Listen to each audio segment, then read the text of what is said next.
तो आपने देखा कि शिवसेना ने आखिरकार बीसीसीआई सबसे बड़ी क्रिकेट संगठन पूरे देश पूरे वर्ल्ड का वहां पर जाकर शिवसैनिकों ने हंगामा किया। शशांक मनोहर बीसीसीआई के अध्यक्ष जो एक सबसे ताकतवर क्रिकेट संगठन मानी जाती है, उनके दफ्तर में घुस के शिवसैनिकों ने हंगामा किया और आखिरकार अपनी बात मनवा ली। आज जो यहां पर बातचीत होनी थी शहरयार खान और शशांक मनोहर के बीच में इंडिया पाकिस्तान क्रिकेट सीरीज को लेकर, वो फिलहाल के लिए रुक गई है। आप देख सकते हैं आपकी स्क्रीन पर यह तस्वीरें, जिस तरीके से शिवसैनिक अंदर घुसे और शिवसैनिकों ने केवल बीसीसीआई के दफ्तर में नहीं तो शशांक मनोहर के केबिन में जाकर घुसे, वहां पर जमकर हंगामा किया। उनके साथ में काले निशान वो लेकर गए थे। इससे पहले हालांकि सुधींद्र कुलकर्णी जिन्होंने खुर्शीद कसूरी के बुक लॉन्च को अरेंज करने की कोशिश की थी, उनका चेहरे पर काली पोत दी थी शिवसैनिकों ने, लेकिन लगता है कि शशांक मनोहर थे तो उतनी हिम्मत वो नहीं दिखा पाए।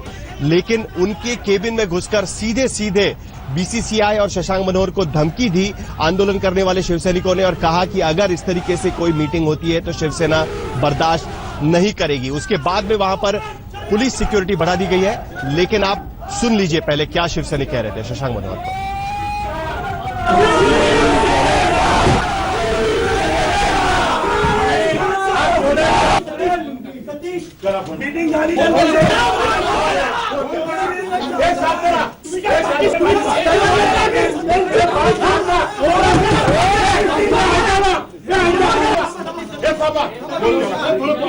आलं तर काय केल्याशिवाय पाठवणार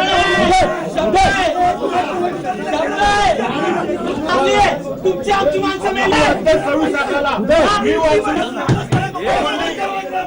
सामान्य माणसं महत्वाची पाकिस्तान आवाज कुणाचा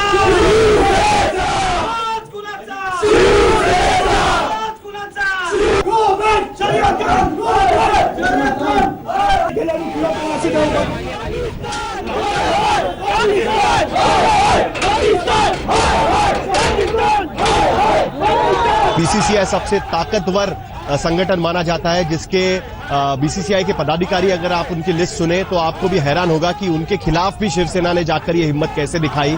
अरुण जेटली बीसीसीआई के सदस्य है, राजीव शुक्ला बीसीसीआई के सदस्य है, शरद पवार बीसीसीआई के सदस्य है, देश के तमाम ताकतवर नेता बीसीसीआई के सदस्य है, लेकिन उसके बावजूद शिवसैनिक उनके दफ्तर में घुसे और सीधे सीधे शशांक मनोहर को धमकी दे रहे हैं कि ये बातचीत वो नहीं होने देंगे। मुस्तफा शेख हमारे संवाददाता इस वक्त मौजूद है बीसीसीआई के दफ्तर से। मुस्तफा, जिस तरीके से शिवसैनिकों ने हंगामा किया बीसीसीआई के प्रेसिडेंट के दफ्तर में घुस के, उन्होंने उनके सामने उनको धमकियां दी, क्या पुलिस अब जाकर उठी है, वहां पर जाके सुरक्षा व्यवस्था दी गई है? अब बीसीसीआई के अध्यक्ष वहां पर बैठे हुए हैं, क्या इसके बावजूद भी यह बातचीत होगी? क्या खबर सुन रहे हैं आप? बातचीत को लेकर के अभी तक कोई कंफर्मेशन नहीं है कि बातचीत बीसीसीआई में होगी या किसी और जगह पर रखी जाएगी, लेकिन ये माना जा रहा है कि कुछ ही देर में शशांक मनोहर बीसीसीआई से निकल सकते हैं।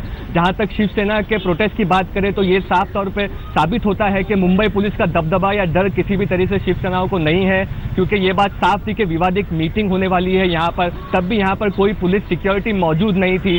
गेटेड प्रीमाइसेस है बीसीसीआई का, 2 से 3 गेट लगेंगे, आपको पार करने पड़ेंगे अगर आपको बीसीसीआई प्रेसिडेंट शशांक मनोहर के पास पहुंचना है। 50 से 60 शिवसैनिक मुस्तफा, मैं आपको यहाँ पर रोकना चाहूंगा। मुस्तफा, मैं आपको यहाँ पर रोकना चाहूंगा। मुस्तफा कह रहे हैं कि किस तरीके से पुलिस ने वहां पर सुरक्षा व्यवस्था दी है, लेकिन हमारे साथ संजय राउत शिवसेना के नेता जुड़ चुके हैं।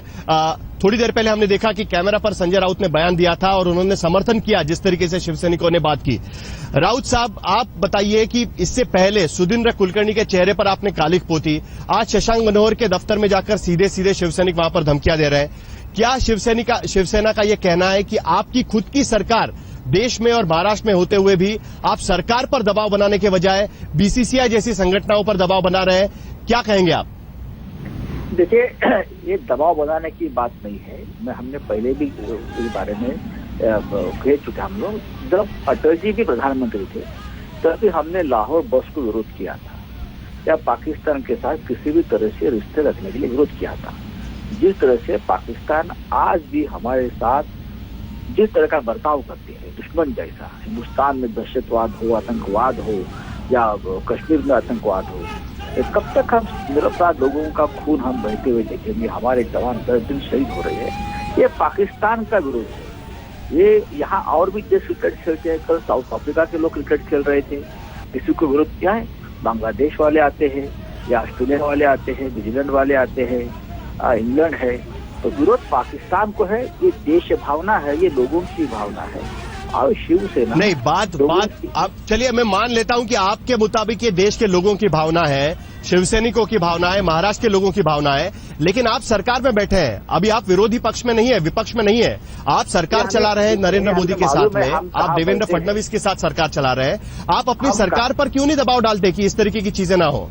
हम कहाँ बैठे हैं और हमें क्या करना चाहिए, ये एजेंडा शिवसेना तय करेगी। सत्ता में हो या न हो, पाकिस्तान के बारे में शिवसेना ने कभी कॉम्प्रोमाइज नहीं किया, न करेगी।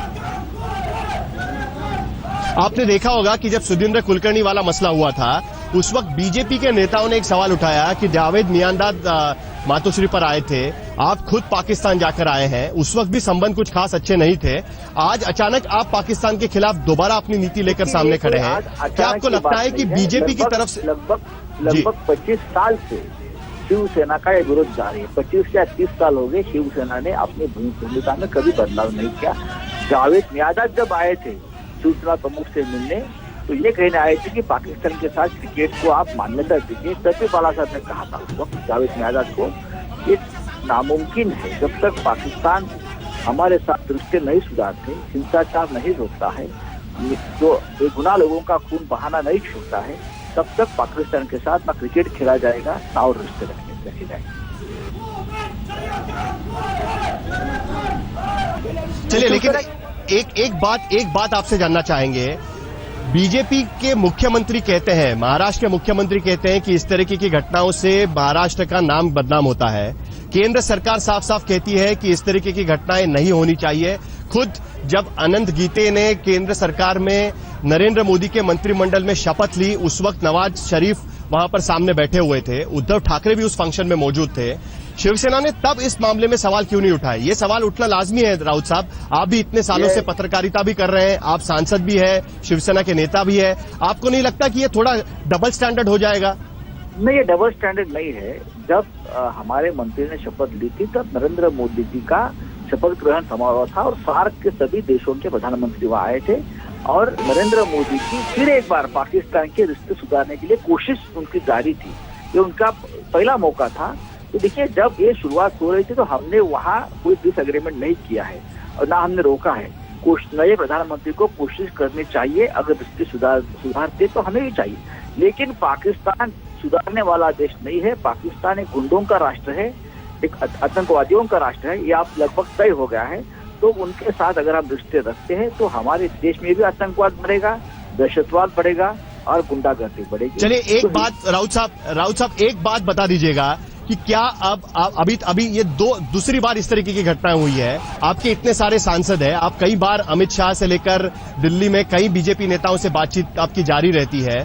अरुण जेटली से आपके अच्छे संबंध है, वो खुद भी बीसीसीआई के मेंबर हैं। आप क्या सीधे शिवसेना की तरफ से प्रधानमंत्री नरेंद्र मोदी को कोई एक मेमोरेंडम, खत या कोई मांग रखेंगे कि इसके आगे पाकिस्तान के साथ कोई संबंध ना रखे, बजाय इसके कि बीसीसीआई के अध्यक्ष को कभी धमकाए, सुधींद्र कुलकर्णी को कालिक पोते? पार्टी के तौर पर सीधे नरेंद्र मोदी से आप क्यों नहीं बात करते? प्रधानमंत्री है वो देश के, आपकी भावनाएं उनके सामने क्यों नहीं रखते? देखिए साहिल जी, कि बीसीसीआई के सेक्रेटरी जो है मिस्टर अनुराग ठाकुर भारतीय जनता पार्टी के युवा नेता है, सांसद भी है। आप उनकी भी भावना, उनकी भूमिका और उनका बयान भी देखिए। कुछ महीने पहले आया था कि पाकिस्तान के साथ रिश्ते, क्रिकेट के रिश्ते रखने के खिलाफ अनुराग ठाकुर भी है। बहुत से लोग हैं। ये देश की भावना है और देश की भावना को समझना चाहिए। शिवसेना देश भावना का प्रतिनिधित्व कर रही, क्या मैं कहूँगा। देश की भावना है, लोगों की भावना है। हम बार बार हमें कहते हैं कि यार कब तक चलेगा ये।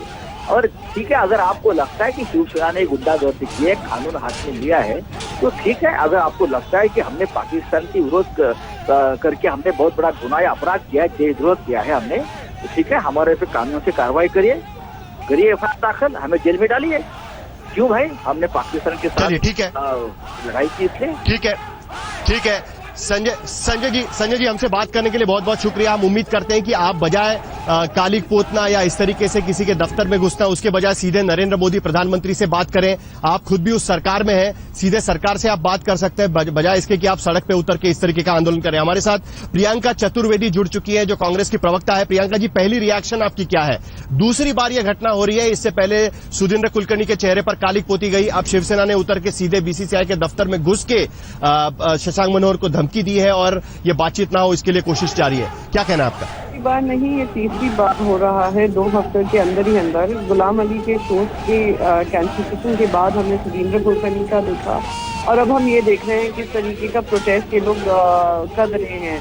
तो मुझे ज्यादा सवाल जो उठ खड़ा होना चाहिए वो भारतीय जनता पार्टी पे होना चाहिए कि आप इनके साथ सत्ता में हैं, आप इस पार्टी को प्रोटेस्ट करने दे रहे हैं जिस तरीके से वो प्रोटेस्ट कर रहे हैं लॉ एंड ऑर्डर को अपने हाथ में लेकर, और आप उन पे किसी तरीके का एक्शन नहीं ले रहे हैं या किसी तरीके की कार्रवाई कर रहे हैं। हमारे जो चीफ मिनिस्टर हैं वो इस बात पे चुप्पी बांधे बैठे हैं। तो मैं पूछना चाहूंगी, सत्ता के लोभ में आप इस तरीके की जो हरकतें चल रही हैं, आप उसको सह देते रहेंगे अपनी चुप्पी से? उनकी जो सह बन रही है और आने वाले समय में ऐसे और भी मुझे लगता है प्रोटेस्ट होंगे शिवसेना के जरिए और आप चुप्पी बांधे रहेंगे, तो आप किसी तरीके से एक तरीके से सह दे रहे हैं कि आप ये करते रहिए, हम आपके साथ बने रहेंगे सेंटर में भी और स्टेट में भी। जी, तो प्रियंका चतुर्वेदी वहां पर कह रही है कि कहीं ना कहीं सरकार इसके लिए रिस्पॉन्सिबल है, सरकार की सहयोगी पार्टी है और उसके बावजूद सरकार उन पर अंकुश नहीं रख पा रही है। हमारे संवाददाता मुस्तफा शेख गए थे मरीन ड्राइव पुलिस स्टेशन पे जहां पर शिवसैनिकों को डिटेन करके रखा हुआ है। आइए देखते हैं कि वहां पर शिवसैनिकों का क्या कहना था। इस वक्त हम मरीन ड्राइव पुलिस स्टेशन के बाहर है जहां पर तकरीबन 12 शिवसैनिक को रखा गया है। आज सुबह में बीसीसीआई प्रेसिडेंट शशांक मनोहर के ऑफिस में कुछ शिवसैनिक घुस गए थे, जिसके बाद पुलिस ने ये एक्शन लिया है और उनको डिटेन करके यहाँ पर रखा गया है। आपको किस तरीके की प्रोटेस्ट करने के लिए कहा गया था? क्या ये पीसफुल प्रोटेस्ट होना था?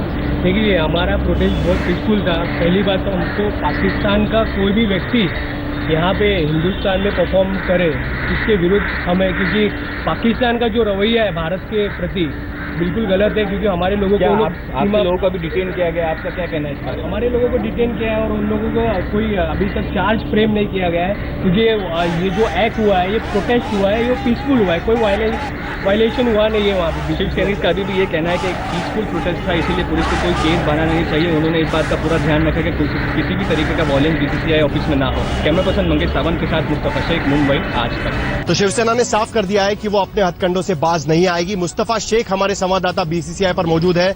मुस्तफा, अभी ये बातचीत शायद नहीं हो पाएगी, क्या बीसीसीआई की तरफ से इस पर कोई क्लैरिटी दी गई है कि बातचीत अब आगे होगी नहीं होगी, किस तरीके से होगी, इस बारे में कुछ कहा गया है?